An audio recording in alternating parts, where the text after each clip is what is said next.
Chọn tôm sai miên dùng quỷ lùm rồi trang làng cho Giêsu tẻ. Sa tan bịa Yuda Iscariot nhìn hiếu nín xe yết tàu Giêsu như sẽ có. Yuda Iscariot mình ló tôm sai miên ở cho Giêsu mãi bữa nín bùa. Chúa Giêsu bùa chốt Jerusalem jing mình cả đàn bông tàu cáo.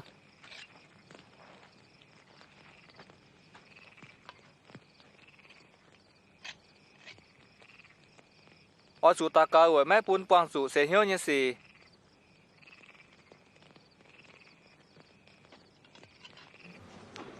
Yuda Iscariot mãi Chúa Giêsu phá chỉ nom tin. Chúa Giêsu hít tu nín ở chủ về luân đĩa, miệng như chuối tại như trang hồ thảo phản hải á, vì chúa mình tàu cáo.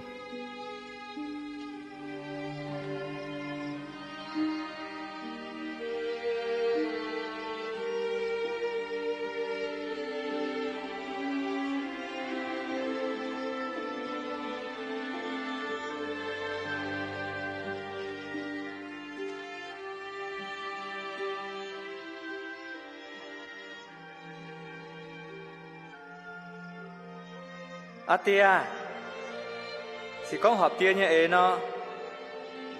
Thô cho gọi yêu chủ hộp na nóm chán. Bà mẹ tùng ê như ấy. Ở chủ ê tia như ấy thăng.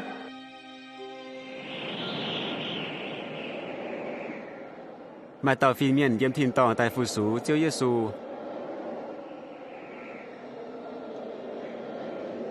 Giêsu xuất hẳn nhận nom thua nhìn thang giam nón điệp diệt.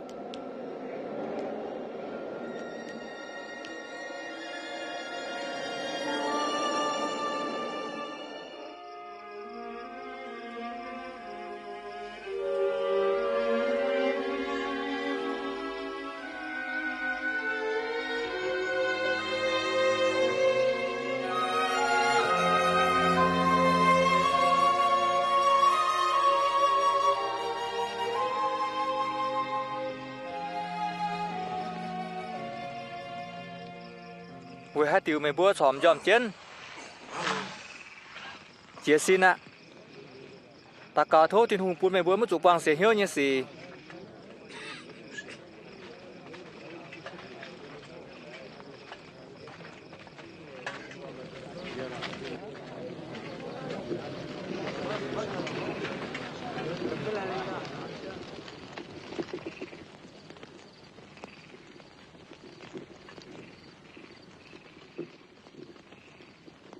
Yuda na.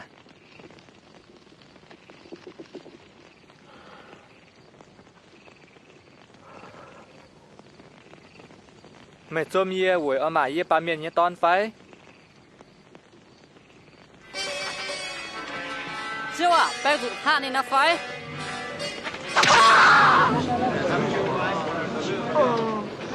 Cán đồ chân nín. Cao nè.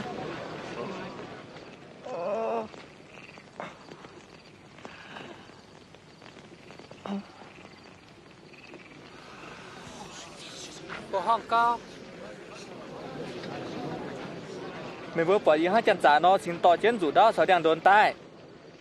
Yên hẳn hoa sao mày búa yếm chẳng thì hùng cái béo mày búa giả mẹ rõ ye. Bà ý chẳng xem mày búa như chẳng hổ á. Hoàng như cha cún chân mày búa.